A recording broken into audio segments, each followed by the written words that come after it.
I'll discuss how this singer had a role written specifically for him and why he believes that the movie Love Jones should be made into an opera. Kenneth Kellogg, a bass baritone, is singing all over the country right now, and he joins me now on Unmute the Voices.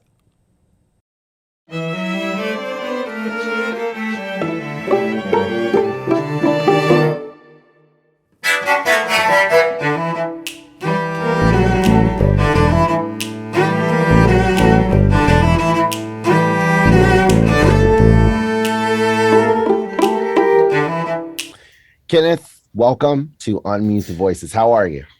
I am doing well. Thank you. Thanks for having me. Oh, thanks so much for being on the show. You just finished a performance of the opera Blue here in Seattle with the Seattle Opera.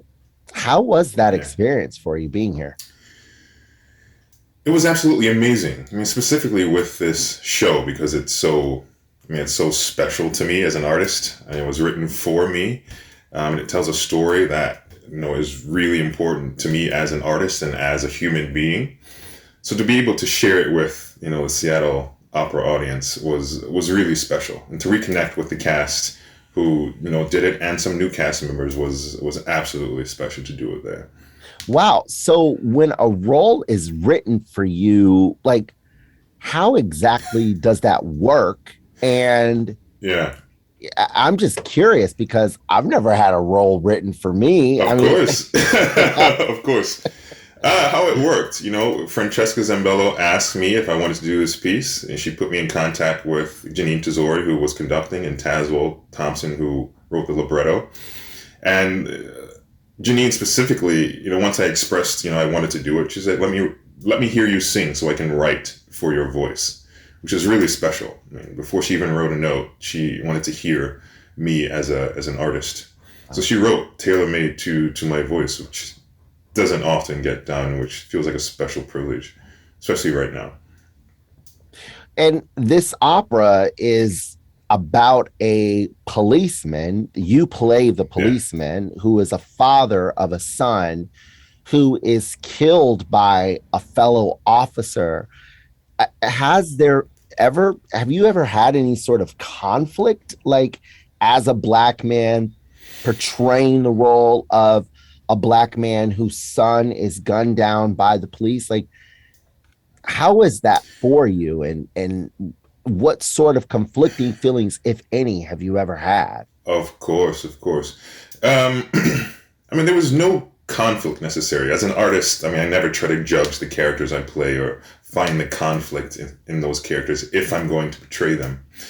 What was difficult, I will say, was trying to figure out the psyche of a police officer. Like I knew what it was to be a father. I knew how that felt to want your son to be safe in the world and how the world sees your son. Like I knew all of those things from my own experience, but I didn't know what it meant to be a police officer. But luckily, Tazwell, he pulled from a lot of stories of actual police officers. And Frank Morant was one of those people. And, Frank Morant was a guest on set one day. So I got to talk to him and ask him a lot of those questions about, what it means to be a Black police officer. So it filled in a lot of holes for me. Wow. And I mean, can you talk a little bit about the different emotions that you have felt portraying the role of a police officer, a father who loses his son? Yeah, of course. As a father myself, it's taking on this character where you really have to face your worst fear as a parent every day. The loss of your child, especially to violence.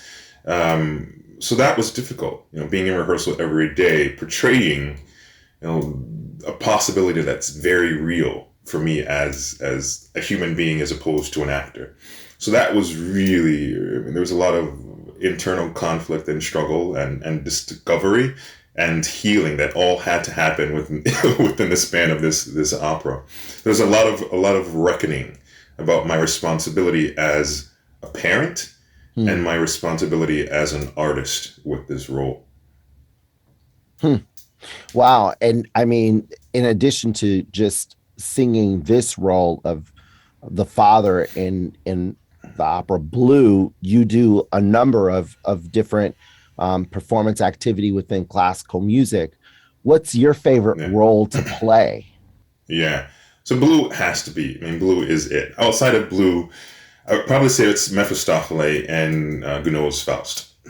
Playing the devil, you get to explore so many different characters because the devil has to be everything. He has to be every man. He has to seduce. He has to scare. He has to be everything.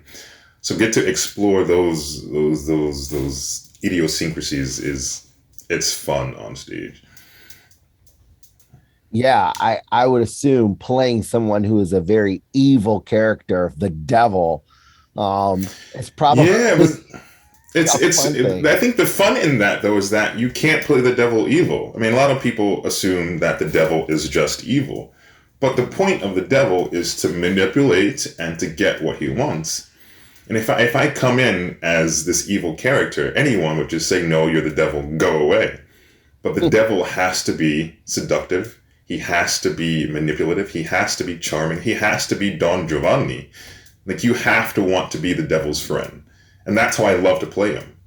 And there's those moments. There's those moments where I can be purely evil, but those are those moments where I have an aside or I have I'm out to the audience because I'd never get what I wanted as the devil if I played him purely evil.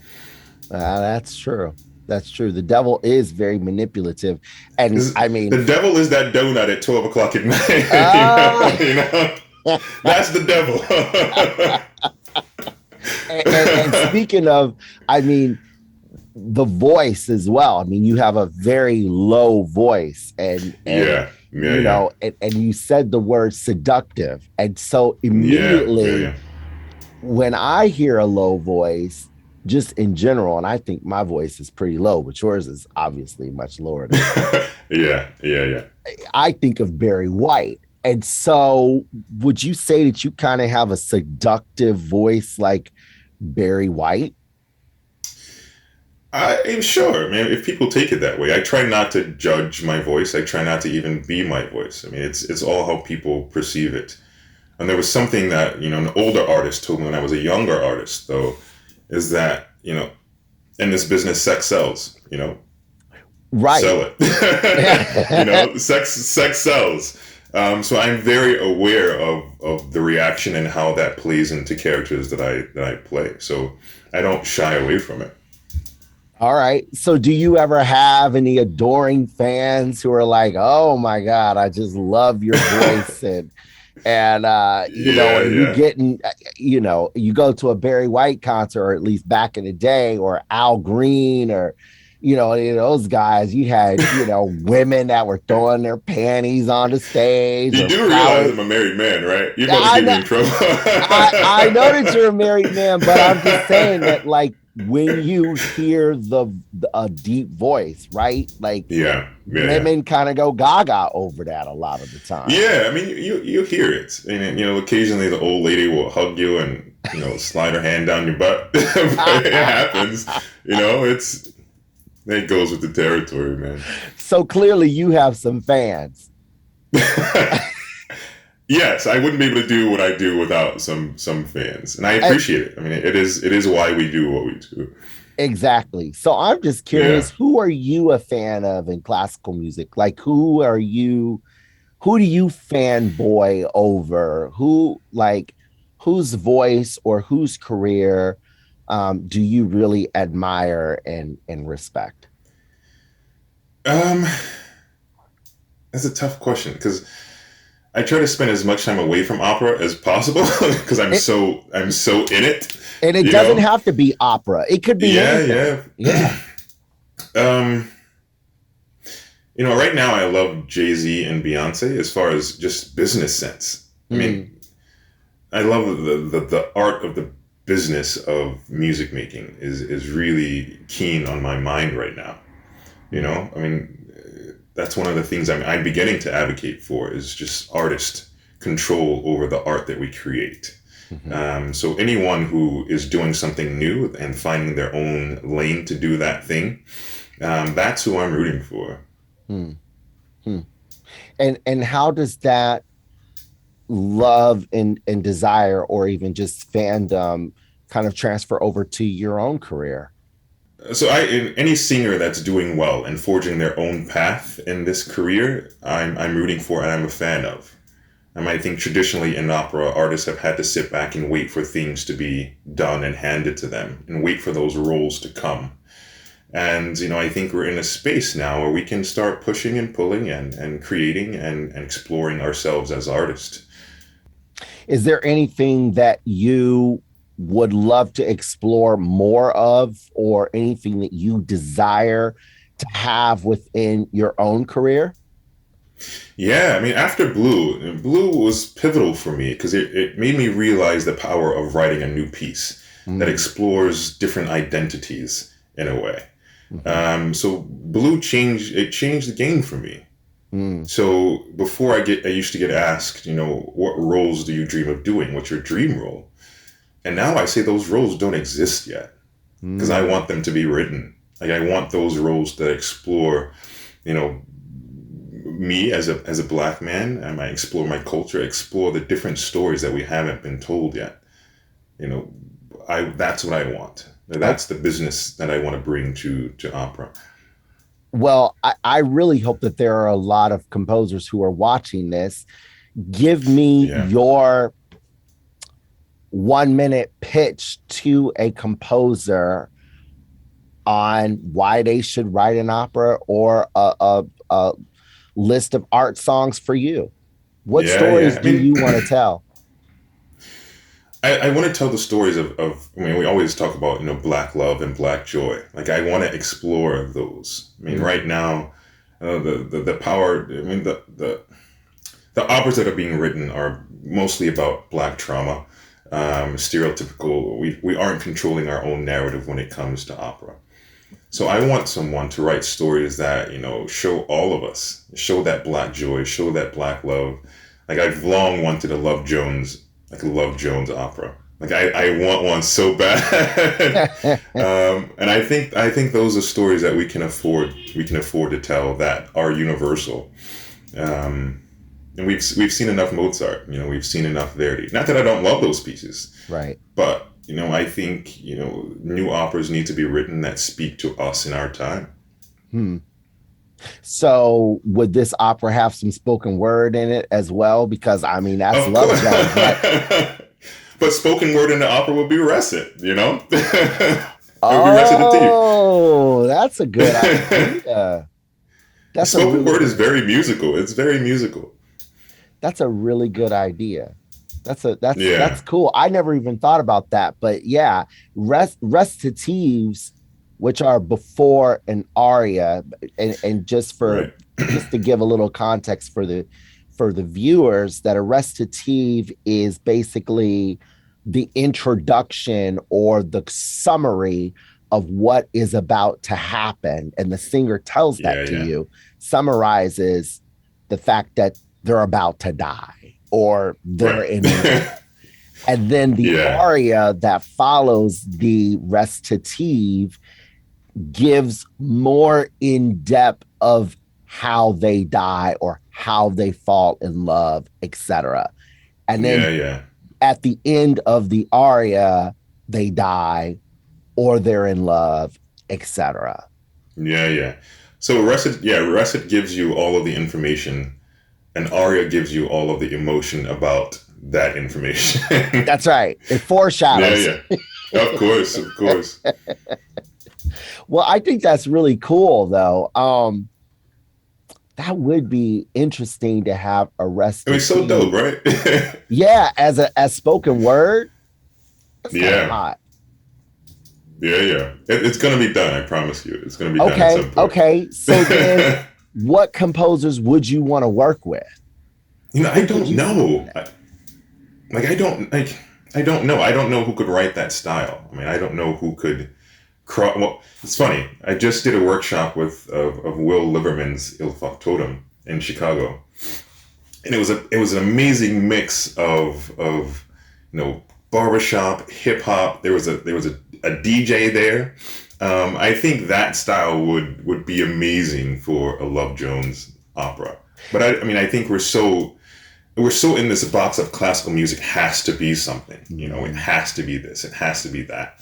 I think it's going to take someone to really get out of that box and produce an opera that would check all of the boxes of what opera desires and expand it a little bit. Mm, So then, who would the audience be if you had some sort of Love Jones or an opera that had a DJ on the stage? Like, Of course. who who's the audience for that? Because it's not your typical white-haired Yeah, yeah, of audience course. who doesn't really understand hip hop or really understand just the nuances of Black culture. Who would Yeah. we market that to? Yeah, and I mean, that's, and marketing is a big point of it. I think you market it to everyone who loves opera and everyone who loves hip hop. I think opera audiences love the art of seeing things on stage and seeing things come to life. There may be some people who don't like it. There may be some people who won't come to it. But what it does is it definitely bridges a gap between ages and cultures and demographics. Opera is always talking about wanting to get a more diverse audience, but we keep doing the same works that don't speak to those diverse audiences. Right. So I think there has to be a bridge there. And if you've watched Love Jones, the story is universal. It's love, it's sex, it's breakup, it's heartache, it's friendship, it's all of those things. Mm-hmm. Very much with Blue, and even with traditional operas, all of those themes are there. And it's about the storytelling, and I think people can attach to that and love it for the story that it tells. I agree with that. I agree that it's really all in the storytelling and it's in the Yeah. presentation of how the opera is presented. If there is one thing in the opera business that you would change, what would that be? One thing? I Yeah. mean, that goes in a rabbit hole. There's not one thing that you can change to fix the Okay. system. All right. Well, if Okay. there was one Okay. One thing, thing. yeah. I would allow artists to really be artists and take control of the art form. Right now, I feel like it's a very business oriented thing, and business people are giving artists permission to create art, as opposed to Mm, artists saying, I love this. This is my passion. This is the story, what I want to tell. Let's make the business work for the art of it. That's the umbrella picture of things I would change. hmm. Why do you think it is that a lot of artists aren't, quote, in control of their careers, that it's being run by business people? Why do you think that is? It's expensive. It's expensive as hell. It's expensive to be an artist. It doesn't guarantee you a paycheck, and you kind of have to go with the flow to be able to pay your bills. Yeah, a company has to back you. A company has to fund your projects. And the money has to come from somewhere. Right. And unfortunately, we don't value the arts enough to just throw money at it without caution. And that caution, I think, also hinders the artistry that's created. So it's a catch-22, Hmm. I think. Hmm. And artists, I mean, they're afraid. They're afraid to go out and do their own project because they don't know if they're going to reap the benefits of it at some point. Mhm. Do And you? artists are already underpaid. Yeah, yeah, yeah. So, do you do your own projects on the side? I mean, it sounds like you're speaking from experience. So, I, what's I, I want to produce a Love Jones opera. I want to do all of these things. I want to explore these things. I want to get together and with my colleagues who I know want the same things. But it's expensive. It's a timely process that you need a major foundation to back. So I do other things, but they aren't an opera. I have a visual arts business. I consult. So I do other things in the field that pay the bills, essentially. right, right? But your passion really is, it sounds like, in new works of promoting Oh Black yeah, love? yeah. I mean, just artists creating art that they really value and they really think speaks to the audience. I mean, that's really important to me. And I feel like artistry is stifled because we're often have to do things that have been written, things that you know people compare to past performances. There's the create. I'm going to say the artistry. I'm going to say the creativity of artists is squandered to the business of how we operate arts. Hmm. Hmm. So why do you think people should support Black musicians in classical music? Because I mean, for me, that's a matter of access, and we often talk about it's expensive to be an artist. Hmm. And unfortunately, with how this country is run and the disadvantages that Black artists and Black people have had to face, period, they can't take the expense, they can't take the risk of going into a career Hmm. and exploring a passion that's not going to be a guarantee on their return of investment. And one, they don't have enough to invest in the first place. So a lot of Black singers that I know have had to quit Hmm. to simply live. So as an arts culture and as an arts community, and I think it behooves us. I mean, I think it's necessary for us to support this these muted voices. Hmm. It's necessary for us to elevate and unmute those voices so that we have a diverse field. We have more voices. We get a bigger picture of who we are as a people.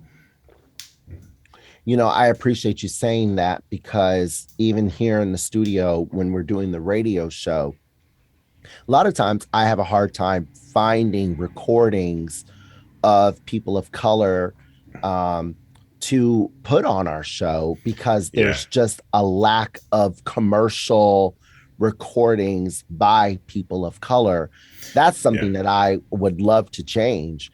What sort of advice can you give a Black artist or an artist of color who might be interested in doing a commercial recording or even just trying to get their foot in the door towards launching their professional career?